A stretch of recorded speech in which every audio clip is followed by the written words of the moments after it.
திருநெல்வேலி மாநகராட்சி பாளையங்கோட்டை மண்டலம் 32வது ward saint Paul's road Appasamy Thottam இந்த தெருவை சேர்ந்த குடியிருப்பு வாசிகள் சுமார் 500க்கும் மேற்பட்ட வீடுகள் இருபக்கமும் இருக்கிறது.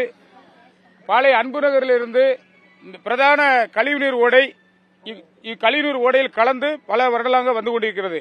நாங்கள் ஒரு வருடங்களுக்கு முன்பாக இதே கோரிக்கையை வலியுறுத்தி போராட்டம் நடத்தினோம். அப்போ சம்பந்தப்பட்ட மாநகராட்சி அதிகாரிகள் வருகை தந்து உடனடியாக சரி செய்து தருகிறேன் என்று உறுதிமொழி அளித்ததன் பேரில் போராட்டம் கைவிடப்பட்டது.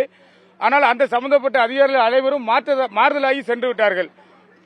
இப்போ ஒரு வருட காலமாக அந்த கழிவுநீர் ஓடை இரு பக்கமும் கரைகள் சேதமடைந்து உடைந்து அவ்வளவு பொதுமக்கள் நடமாட முடியாத அளவிற்கு இருக்கிறது. போஸ்டுகளும் நடு ரோட்டில் 2 போஸ்டுகள் தந்திக்காமல் இருக்கிறது. இந்த கோரிக்கையெல்லாம் வலியுறுத்தி இன்றைய தினம் நாங்கள் ஒரு மாநகராட்சி அதிகாரிகளிடத்தில் ஒரு கவன ஈர்ப்பு போராட்டம் அறிவிக்கின்ற நிலையில் இருந்தோம்.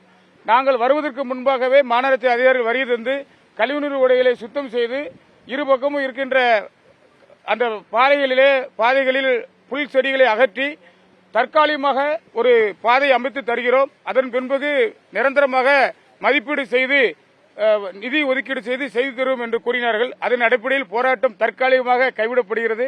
மீண்டும் போராட்டம் தொடரும் வேலை செய்யவில்லை என்றார். இது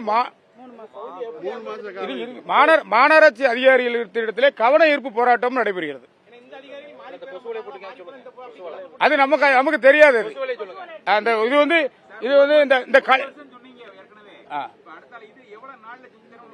இது 3 மாத காலத்தில் சொல்லியிருக்காங்க. 3 மாத காலத்திலே சொல்லியிருக்காங்க. அதிகாரிகள் மிக வேகமாக செயல்பட்டு 3 மாத காலத்திற்குள் முடிவுன்னு சொல்லியிருக்காங்க.